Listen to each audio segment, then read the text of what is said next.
The other thing that we're seeing, and Christine Gumpert, who will introduce herself in just a minute, she likes to say, let's address the elephant in the room. The elephant in the room is AI will cause students to cheat. And absolutely, we get the concern. I am not trying to minimize the concern at all. I understand it. And in some cases, it's accurate and true. Not too long ago, I think in February, this survey was released of the top 10 challenges for instructors in higher ed.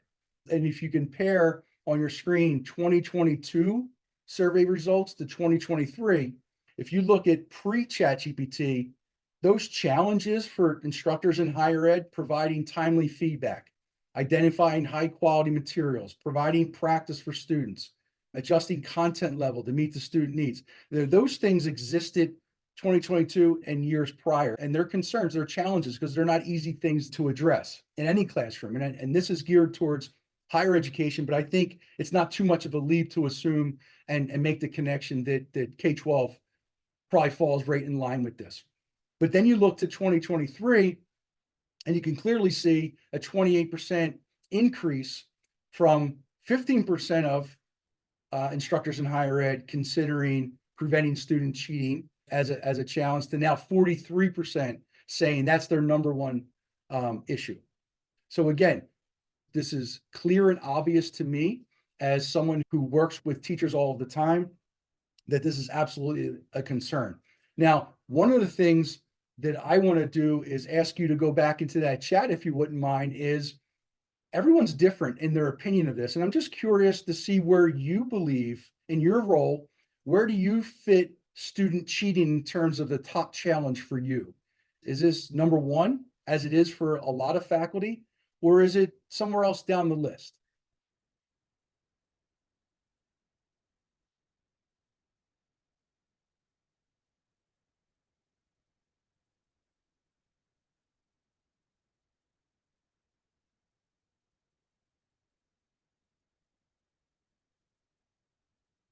So I see Dominique somewhere down the list. Samantha, same thing.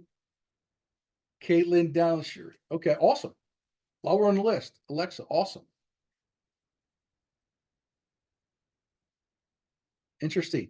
I wouldn't have guessed, because the teachers we tend to work with, the instructors, this is still a main priority, right?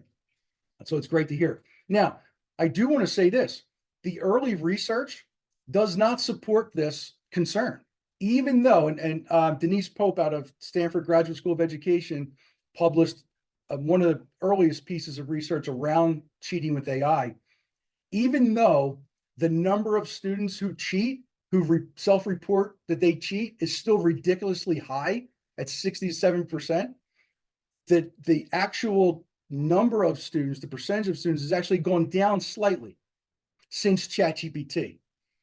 And there hasn't been enough research in this area, but I believe one of the main reasons that we're starting to see a decrease in cheating post ChatGPT versus prior is because the first time in a really long time, we're having conversations around what is cheating in 2024? What does cheating look like with AI?